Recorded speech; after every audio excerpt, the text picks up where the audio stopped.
Secret missions were a prevalent thing, especially during the wars. Many secret missions later became famous because of the purpose they served, such as rescuing prominent people or carrying out bombing operations. But this one particular secret mission became a remarkable event in history because of its tragic fate. Flying Tiger Flight 739 remains one of the biggest mysteries in aviation history today. What really happened to this plane? Hi there, welcome to our channel.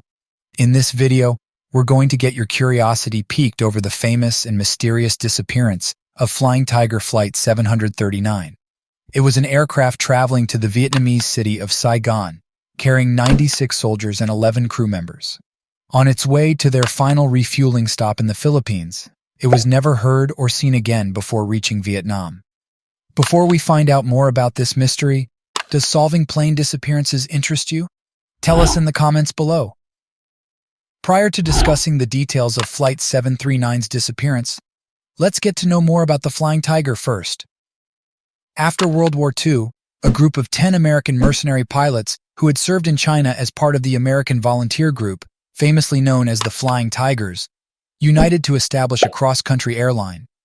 This airline initially commenced operations using 14 surplus Bud RB CONESTOGA cargo aircraft from the Navy.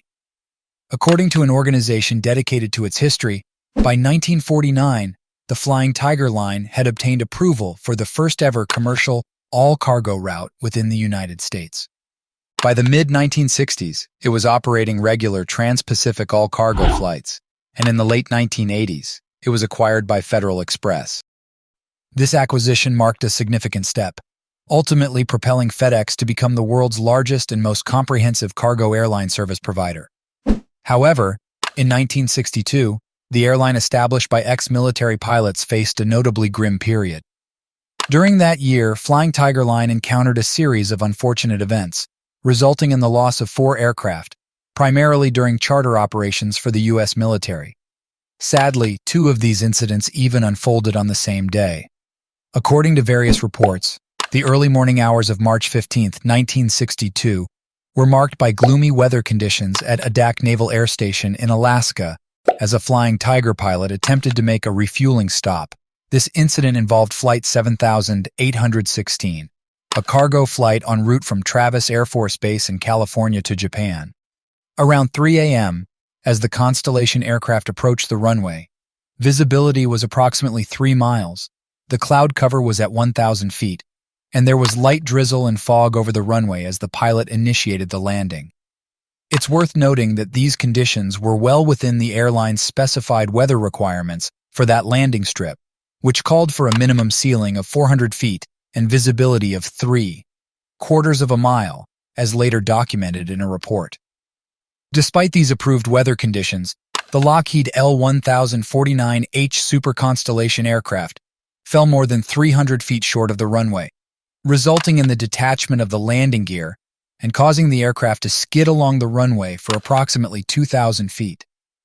It was later concluded in a report that the pilot likely misjudged both the distance and altitude during the final approach. Tragically, one of the 7 individuals on board, the flight engineer, lost their life in a fire that consumed the aircraft along with all its cargo. But in just a few hours, things would become even more difficult for the airline, with more losses to come. In Alaska, less than an hour after the Flying Tiger cargo plane crashed, another one of the airline's military charter flights, known as Flight 739, was departing from Guam on its way to Saigon through the Philippines. The airplane used for this flight was a Lockheed L-1049H Super Constellation with the registration N6921C. Information from ATDB Aero, also known as Aero Transport Data Bank, indicates that it primarily served with Flying Tiger Line throughout its operational life, but was also temporarily leased to Lufthansa. According to the Aviation Safety Network, it took its first flight in 1957 and had accumulated a total of 17,224 flight hours. The Super Constellation aircraft carried a total of 107 people, including 11 crew members and 96 passengers. Of these passengers, 93 were U.S. Army soldiers with expertise in electronics, communications, and sharpshooting, and there were also 3 Vietnamese service members among them. the soldiers on board were not traveling to engage in combat, but rather to assist in the training of South Vietnamese military forces. Instead of discussing the details of the plane's disappearance, we want to ask about what are your thoughts on the Flying Tiger airline so far? Let us know in the comments below. Now, let's discuss the plane's travel journey. While on its way to Saigon, the flight had planned multiple refueling stops along the way. These stops were scheduled for Honolulu, Wake Island, Guam, and the Philippines, specifically Clark Air Base. However, the first two stops experienced delays due to necessary engine maintenance. Nonetheless, the flight arrived in Guam as scheduled on March 15th. After spending just under 2 hours on the ground, as reported by the Freelance Star, the flight left Guam shortly before 11 o'clock in the evening. It was estimated that the westbound journey to the Philippines would take approximately 8 hours, although the aircraft had enough fuel on board to extend the flight for an additional hour. Upon reaching a cruising altitude of 18,000 feet, the aircraft's reported position was 13 degrees, 40 minutes north, 140 degrees east, approximately 1.5 hours into the flight. About 2 hours into the flight, the pilot communicated the aircraft's location to Guam via radio, informing air traffic control that it was on schedule to arrive in the Philippines just after 3 a.m. This turned out to be the final radio transmission received from the aircraft. It was anticipated to reach the coordinates of 14 degrees north, 135 degrees east. Unfortunately, radio operators in Guam were unable to establish contact with the flight at this point. Despite extensive search efforts, the aircraft was never sighted or heard from again. The International Civil Aviation Organization, or ICAO, stated that the message provided no signs of problems, nor did any other messages. But all efforts to reconnect with the flight were fruitless. At 8:22 a.m. on March 16th, which marked the point when Flight 739's fuel would have been completely depleted, the flight was officially declared as lost. The quest to locate Flight 739 initiated one of the most massive search operations documented at that point, encompassing an area exceeding 200,000 square miles. This extensive search engaged over 1,300 individuals, 48 aircraft, and 8 vessels. Airborne missions, dedicated to scouring for any signs, accumulated more than 3,417 hours of flight time. Despite these extensive efforts, the aircraft remained elusive, and no fragments were recovered, despite it being one of the most comprehensive search missions ever conducted in the annals of aviation, as stated by the ICAO. Upon reviewing the evidence, investigators later established that the flight line and ramp areas at Honolulu, Wake Island, and Guam provided unimpeded access to anyone, including non-military aircraft. Investigators also highlighted another specific observation. It was reported that the aircraft was left without supervision in a poorly lit area during its 1 hour and 33-minute stopover in Guam, as stated by ICAO.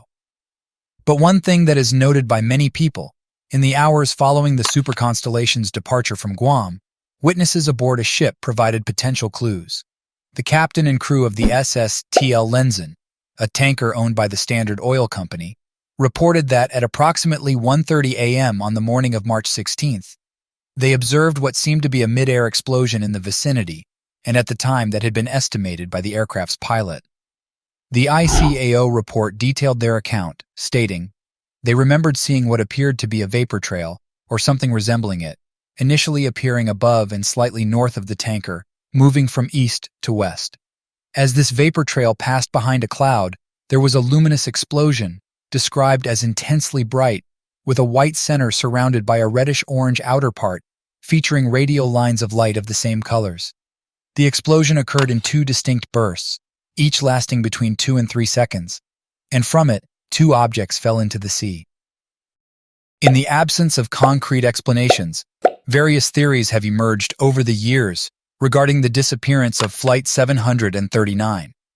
One prominent theory suggests sabotage, missile strike, or even a meteorite impact as potential causes. This speculation arises because the investigation found no scheduled cargo or item on board that could explain the intense explosion, especially considering the aircraft's strong safety record. Conversations about the plane being intentionally destroyed or shot down raise sinister ideas that it might have been orchestrated by enemies of the state or even the US government, to conceal a secret mission undertaken by the men on board, with the official mission description acting as a cover. Notably, this dark conspiracy theory gained some credibility when examining a peculiar incident that occurred on the same day Flight 739 vanished. On that day, Flight 7816, another super constellation operated by Military Air Transport Service within the Flying Tiger line, departed from Travis AFB, California at nearly the same time as Flight 739, en route to Japan with undisclosed secret military cargo. As it approached ADAK Naval Air Station in Alaska for a refueling stop, it crash-landed more than 300 feet short of the runway, resulting in the death of the flight engineer and a fire that completely consumed the plane and its enigmatic contents. Due to the complexities associated with the mission, the names of all the individuals who died have not yet been included on the Vietnam Veterans Memorial in Washington, D.C. However, on May 15th of 2021, the families of the fallen will gather in Columbia Falls for the first time to meet each other and participate in the unveiling of a monument dedicated to these courageous men and women. The land where this monument stands was generously provided by Morrill Worcester, the founder of Wreaths Across America. It is situated on the balsam tipland, which serves as the source of brush harvested annually to create remembrance wreaths for veterans, honoring their memory by placing them on their graves. Last summer, during the pandemic, WAA conducted a quiet groundbreaking ceremony for this new monument. To this day, families of those who were in Flight 739 still don't know what happened. Because of this, many questions are still left unanswered. How could this massive aircraft take off under tranquil, clear weather conditions and then disappear completely, leaving no evidence behind? Was it a crash, an explosion, a hijacking, or perhaps something even more ominous? Flight 739 surely remains to be one of the greatest aviation mysteries today. What are your thoughts or opinions about this matter? Do you think that the disappearance was due to an accident or a crash? Or do you agree with the conspiracy theory that it might have been hijacked? Tell us what you think in the comments below. If you enjoyed this video, give it a like, hit subscribe, and ring the notification bell. Thanks for watching.